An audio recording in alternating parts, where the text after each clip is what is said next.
Om Sthapakaya Cha Dharmasya Sarvadharmaswarupine Avatara Varishtaya Ramakrishnaya Te Namaha. O Sri Ramakrishna, the establisher of the eternal religion, the embodiment of all religions, and the best of all incarnations, we salute thee. In the last reading class, we left at page number 453 of this part 2 of Ramakrishna the Great Master. Part 1, the Ramakrishna the Great Master. There we were going through a chapter on Hindu religion and Sri Ramakrishna, written by Swami Vivekananda. We will continue the same thing today. It is well known from such books as the Smritis that the divine incarnates himself again and again for the protection of the Veda, the true religion, and the Brahmana, the teacher of religion. Even as a stream falling down a precipice gains in speed and a wave rising after a fall swells higher, so after each downfall, the Aryan society, shedding its morbidities, it is well known in history, emerges more glorious and vigorous under the compassionate guidance of the divine. This Swami Vivekananda's writing. Rising again after each fall, our society reveals more of the eternal perfection hidden within, and the divine, the internal controller of all beings, likewise manifests more and more his real nature in successive incarnations. Again and again did this land of Bharata faint away, and again did its divine Lord manifest himself and awakens it.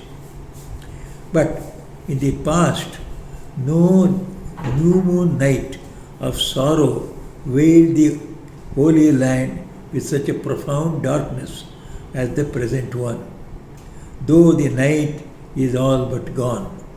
He is writing this in 1898, being now at the fag end of the last chapter, last quarter. However, the last fall of the country has been, as it were, to the bottom of the ocean, whereas by comparison, all previous falls have been but the hoof marks of a cow. That means the degradation that our country had gone down in the time of Swami Vivekananda, at this time of his speaking now, was the lowest that our history had reached. So we were at the lowest level of our degradation. Therefore, Swami Vivekananda writes, compared with the splendor of this present awakening of the Aryan society, previous awakenings will appear as lacking in luster, like stars before the effulgence of the sun. And compared with the great vigor of this reawakening, similar occurrences of the past will appear as child's play. You see, he is predicting in 1897 that India will rise in such a way that all its past glory will look rather very small before this rising. You see, he is such a prophetic person. So at that time, the country was in a very bad state. The freedom movement itself had not started in the right sense. So he has got such a prophetic vision. He is telling, already we are in the last quarter of the degradation. It will go away. India will rise to a highest pinnacle, which will be greater than all the previous rises. On account of the lack of fit persons to prevent the calamity, the fragments of the various aspects of the eternal religion lay scattered in all directions during the present downfall. in the forms of petty sects. It was partially preserved in some places and utterly lost in others. What was the degradation? The whole Hindu religion was fragmented into different sects, hundreds of sects, each one calling itself full Hinduism. And so there was quarreling with one another. With the result, what Hinduism meant, nobody knew. What was the real thing that united this whole country? In the name of the Sanatana Dharma or Hinduism, no one could guess. That was the degradation. So Swamiji referred to that. Everything lay scattered in different sects. The most compassionate Divine Lord has manifested Himself far more fully in this modern age, in the aforesaid form of the incarnation of the age, that is Sri Ramakrishna, than He ever assumed in any other age, playing as He has done on the entire gamut of all the spiritual moods and experiences, and utilizing to the utmost all arts and sciences. The glory of Sri Ramakrishna. So He has expressed in His life all spiritual moods expressed by all the great incarnations of not only India, but other places also. And He has utilized the utmost all arts and sciences to manifest His glory. So you find the glory of Sri Ramakrishna on the arts that are going to come, the glory of the sciences that will come after Sri Ramakrishna. Sciences will unite one another. It will not quarrel with one another. The biology quarreling with physics and physics quarreling with psychology, and one saying it is not a true science at all. Psychology was never called a science at all. Even today, psychology holds a lower place in the eyes of the other positive sciences of biology, chemistry, physics, etc. Sri Ramakrishna came and then used all this. He said, there is a harmony in everything. One contributes to the other. Nothing is lower or higher. We must have a harmonious approach to everything, holistic approach. So that is found greatest in this incarnation of Sri Ramakrishna. Dr. Swamiji is driving it. In consequence, Swamiji says, of this fact, during this renaissance, that is new arousal, the descendants of Manu, invigorated by this new strength, will be able not only to piece together the fragmented and scattered mass of spiritual knowledge, but also to rediscover the lost branches of arts and sciences, and to enrich their lives by the realization of those ideas and ideals through proper understanding. So this incarnation of Sri Ramakrishna has given us so much of knowledge and enthusiasm and strength, so that we are not only going to see the oneness of all the fragmented segments into one great spiritual life, but at the same time, all the branches of sciences also, many of them have been lost, so they will also be rediscovered, and we will get back so many new things in sciences and the arts. That also will happen. Swamiji is predicting this. Hence is being preached the harmony of all noble ideas and ideals at the dawn of this great age. Sri Ramakrishna was a symbol of harmony. Harmony of science with religion, harmony of religion with rationalism, rationalism with emotion. So there was a harmony in everything. And this infinite and eternal grand ideal that lay embedded and hidden in the ancient scripture and religion of India is being loudly proclaimed in society. Now, harmony is the cry of the age. Everybody wants to be in harmony with other things. We have to be in harmony with nature. So nature we cannot exploit right and left. With the result, we are exploited and we are in great trouble. So our seasons are affected, oxygen is affected, so everything is affected. So there must be harmony between nature and man cannot simply have one group of men cannot exploit the other, live in harmony.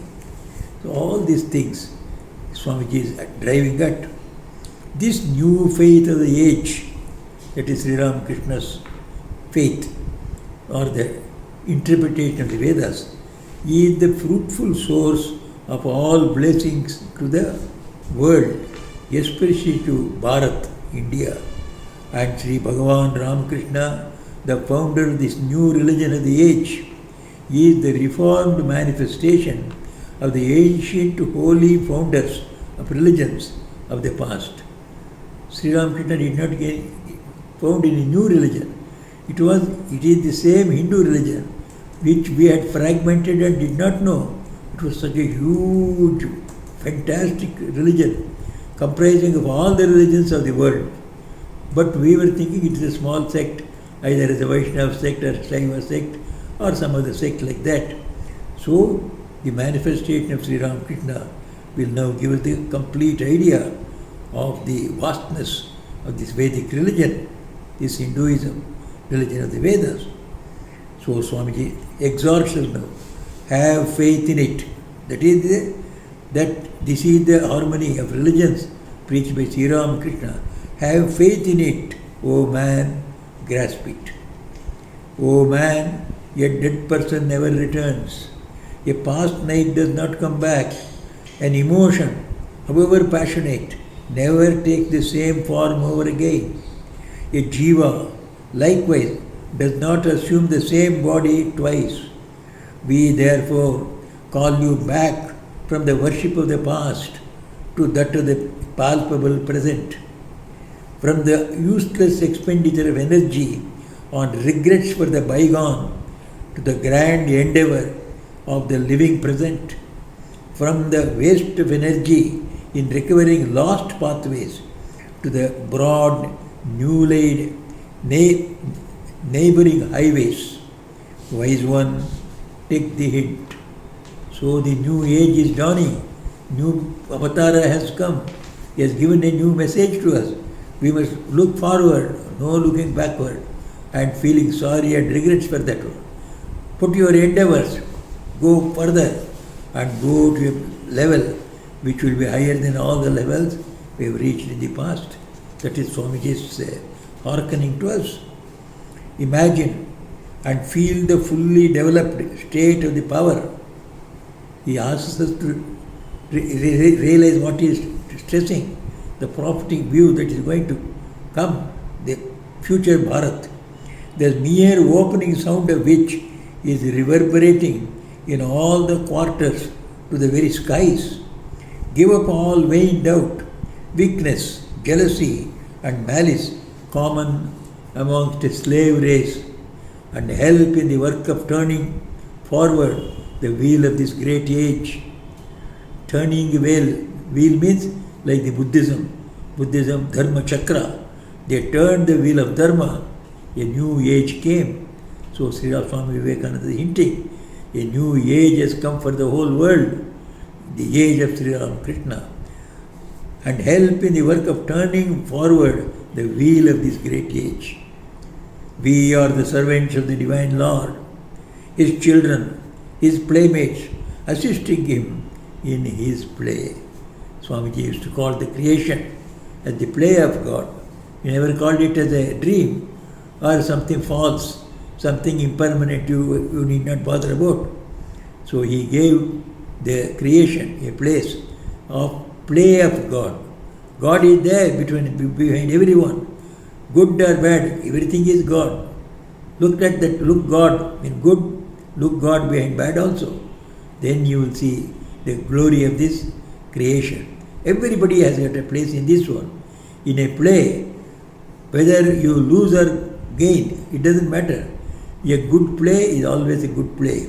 The players who lost also have contributed to the joy of the play. So that should be our look at the world. Whether we suffer or not doesn't matter. But the play of the Lord is going on. If our suffering has given something good to others, be joyful. My suffering has become a joy for the others. That I also enjoy it. So everything is enjoyment here because it is the play of God, and we are his playmates. So we are playing for God. So it doesn't matter whether I lose or gain. I am playing for him. That itself is a joy. So he says, his playmates, assisting him in his play, have this faith firmly implanted in your heart and come up to the field of action. So Swamiji concludes here. So Swami Sharadananda introduced this new chapter with this write-up of Swamiji. Now, the discussion continues. Sri Ram Krishna in Bhavamukha, chapter 1. The mental states derived from sattva, those from rajas and those from tamas, verily proceed from me. Swami Sharadan is quoting from Bhagavad Gita, 2 slokas. But I am not in them. They all 3 gunas proceed from me, but I am not in them. They are in me. Deluded by these 3 states, the modifications of the gunas, all this world is ignorant of me, who am beyond them and changeless. Ye chaiva sattvika bhavaha rajasaha tamasascha ye matta yeveti tan vidhi natvaham teshu te mayi. So this is the original sloka. So the meaning of it in English is given. Gita chapter 7, 12 and 13. Deep meaning of the Master's words. Many have now come to know that at the end of the extraordinary austerity practiced continually for 12 years, the Master, Sri Ramakrishna, was bidden by the Mother of the universe to remain in Bhavamukha, which command he obeyed. But it is very difficult to understand and explain what it is to remain in Bhavamukha and how deep its meaning is. 28 years ago, Swami Vivekananda, this is somewhere in 1920s, Swami Sharadananda is writing. So 28 years ago, Swami Vivekananda once said to a friend, basketfuls of philosophical books can be written on each single sentence spoken by the Master. The friend was surprised to hear it and said, is that so? We, however, do not find so deep a meaning in his words. Will you please explain to me any of his utterances in that manner? The friend was inquisitive. Do they contain so much meaning? We don't see anything. Even today we read Gospel of Sri Ramakrishna, the direct words of the Master. We don't see such great significance. They give us good ideas, but we don't see such deep thoughts as in the philosophical books of great writers. So that friend also was like us. So he asked Swamiji, can you give an example about the depth of Master's utterances? The Swami Vivekananda says, you would have understood it had you the brains. Take anything saying of the Master and any saying of the Master and I will explain. Friend, all right. Please explain the story of the elephant god and the Mahout god related by the Master to illustrate his instruction on seeing God in all beings. This is a story all of you will remember. Sri Ramakrishna told that God resides in everybody, in everything. So the disciple was told by the teacher that God resides in everyone. So he was going along for fetching some firewood or something for the ashram. Then in the forest he heard a cry, the Mahout on the top of the elephant. So he was crying that the elephant has gone mad. Yes, please escape. Move away from the road. He is running helter-skelter, madly. All people ran away and saved themselves.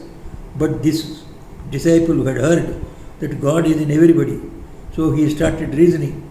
Our Guru has taught that God is there in everyone and in everything. So he is in the elephant also. Why should I be afraid and run? I am also God, he is also God. He did not move away from the road of the elephant. Elephant came and saw this fellow obstructing its road, took him by his trunk, threw him away recklessly. Then he fell and then perhaps had great injuries, or he was out of consciousness. Then the other people came, rushed, and then brought him back to consciousness. Then the Guru asked him, why did you not escape as others escaped? Why you were standing on the road? Then the student explains, sir, you have told that God is there in everyone. So why should I be afraid of the elephant God? Then the Guru asked him, why the Mahout God was instructing you to escape? Why did you not hear him? So if you want to depend upon your reason, you have to go to that root, deep reasoning, so that your perfect reasoning is there. So if you have to follow reason, the pros and cons you must weigh.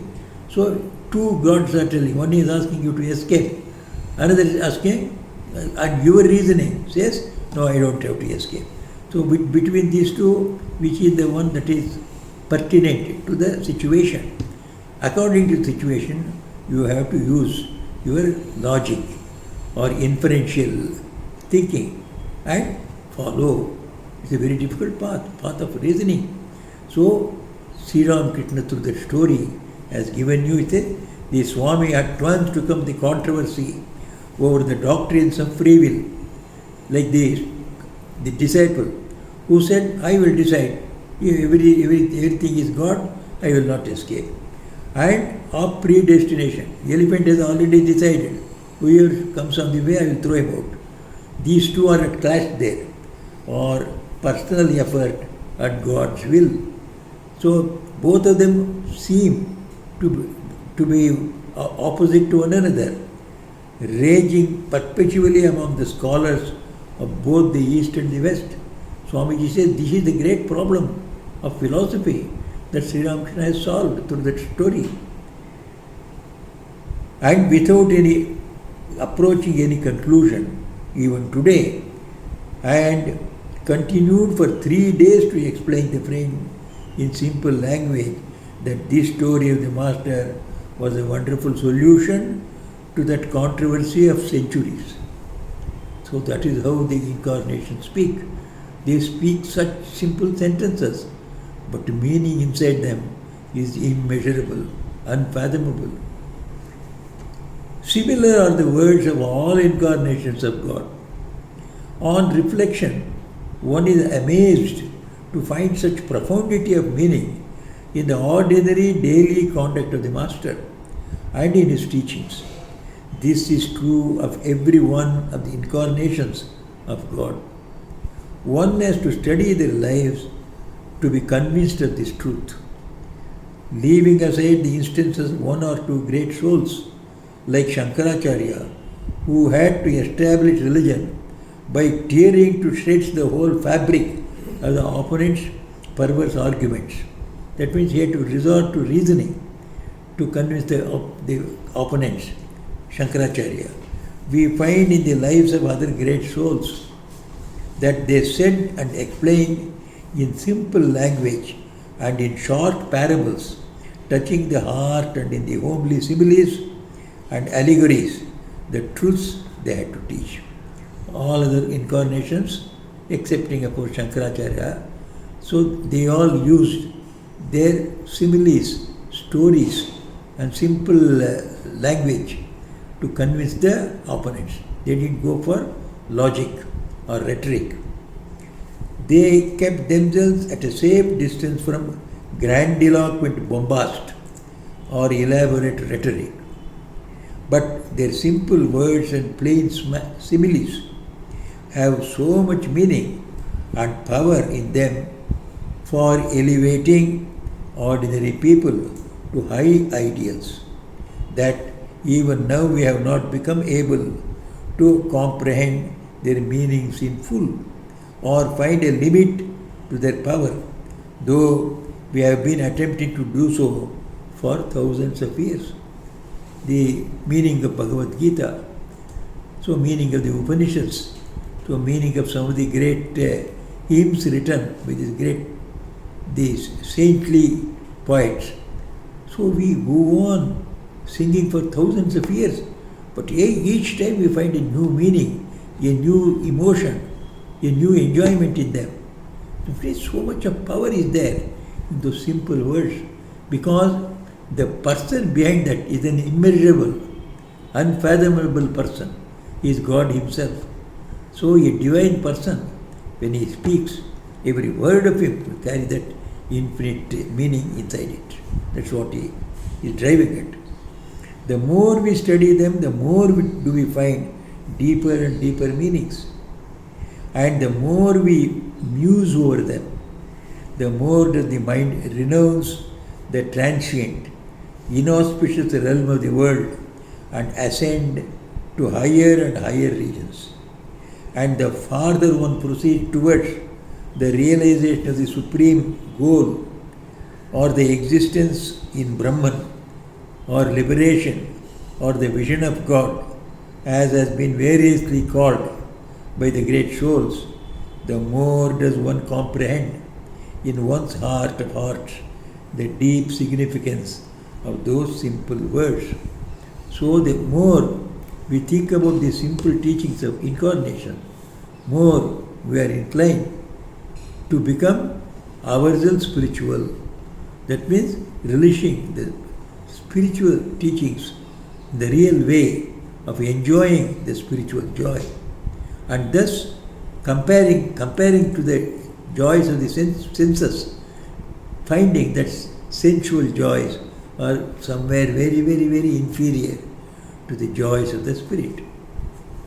An example, Girish was asked to give the power of attorney. So he is now giving an example. This is the law. That means the more we contemplate on the words of the great people, more meaning we get, deeper meaning we get. We do not find any exception to the operation of this law in the Master's words and conduct. Oh, what a profound depth of content do the Master's words reveal, and how little of it did they appear to possess at the first hearing by us. It is enough to give here one example. After meeting the Master a few times, one day Girish, that is Girish Chandra Ghosh, the famous dramatist and poet of Bengal, offered himself completely to him and said, "What shall I do from now on?" Girish Chandra Ghosh was a bohemian, so he considered himself as the vilest sinner. There was no sin he had not committed, so he found no other way except to take refuge under Sri Ramakrishna. He took refuge under Sri Ramakrishna and asked him, "What shall I do from now on?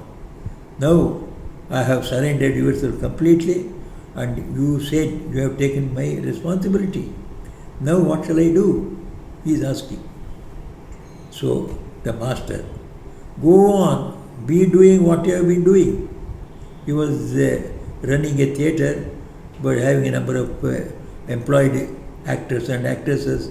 He was writing dramas, he was writing poems, so he was enacting. So all that he was doing. Now keep to both sides, this God and that the world. Hold on to both sides, that and this. That is, hold on to God also. That means spiritual practices also you must do. At the same time, hold on to your duties of the world also. When one side, that is the world, drops off, whatever is ordained to happen will happen. So when these worldly duties come to an end, they should come to an end. People do retire from their service. So that means their worldly duties have come to an end. Similarly, people become old.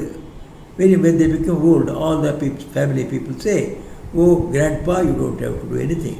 We will manage. You simply keep quiet, and your presence itself is joy for us. So all your duties go away." So what will happen at the right time? It will happen. Sri Ramakrishna is telling him, now you would go on doing your duty as long as you can, as long as you feel your duty. Then what will happen when it comes to an end? What will happen by the will of God will happen. You don't have to worry much about it. But continue to remember and think of Him every morning and evening. These two things you do. Morning and evening, once you think about God. Saying this, Sri Ramakrishna looked at Girish as if waiting for a reply.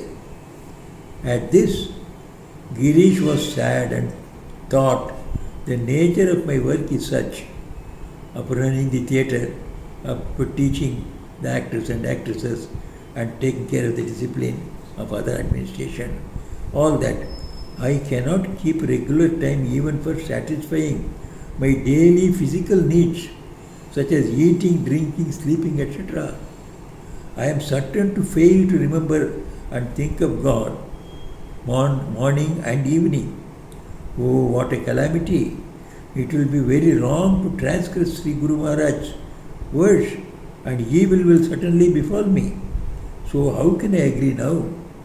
It is certainly wrong to fail to keep one's promise to any person in this world, much more so a promise to a person whom one is going to accept as one's guide for the next world. So he has accepted Sri Ramakrishna as his Guru. So how can I promise and then remain without keeping that promise? And which is impossible, he says, in my state. So I don't have time even to take food and chat and give time to other physical needs. How can I promise I will pray once in the morning and evening regularly? Really, today we also, every one of us in our own way, we find it very difficult. Without missing a day, how many of us are able to keep up this punctuality of spiritual practices? So the same problem was there to Girish, the mental state of Girish. Girish was hesitating even to express his thoughts. He continued to think that surely the Master had not asked him to do a very difficult task. To remember God once in the morning, once in the evening, is not a very difficult task. In exchange for the vision of God or moksha. So for that can you not do this much? He was thinking. Had he said this to anyone else, he would have at once agreed. But what could Girish do, as he knew correctly the state of his mind, which was full of outgoing tendencies? He found that it was, as it were, beyond his power to practice even that little of religious duties every day. Again, looking at his own nature, he found that he felt suffocated even to think that he was to submit himself to an obligation binding him forever to a vow or a rule, and that the mind would feel no peace till that vow or rule was broken. So that was his nature. So this promising would be against his very nature. That was true all through his life. There was no difficulty in voluntarily doing anything good or bad. But his mind rebelled at the thought that he was bound to do such and such a thing. Realizing his very weak and helpless condition, he felt distressed and kept silent. He could neither say that he would do it, nor could he say he could not. How could he be so shameless as to say he could not do such an easy task? And even if he said so, what would be the Master and others present there would think? They would not perhaps realize his extremely helpless condition, and would think, even though they might not express their thought, that it was a pretense. So this was the thinking of Girish Ghosh. What happened further? How did he express it? Or how Sri Ramakrishna guessed his mind and came with the next proposal, next lower proposal? All that we will take up in our next reading class. Now we can stop here itself. Niranjanam nityam anantarupam bhaktanukampadhrita vigraham vai Ishavataram paramesham idyam tam Ramakrishnam shirasa namamah. O Ram Krishna, the taintless one, the eternal one, the one with infinite forms, the one who has assumed a form out of compassion to the devotees, the incarnate supreme soul, and the adorable Lord of all, we salute thee, bowing our heads before you. Om Shanti Shanti Shanti.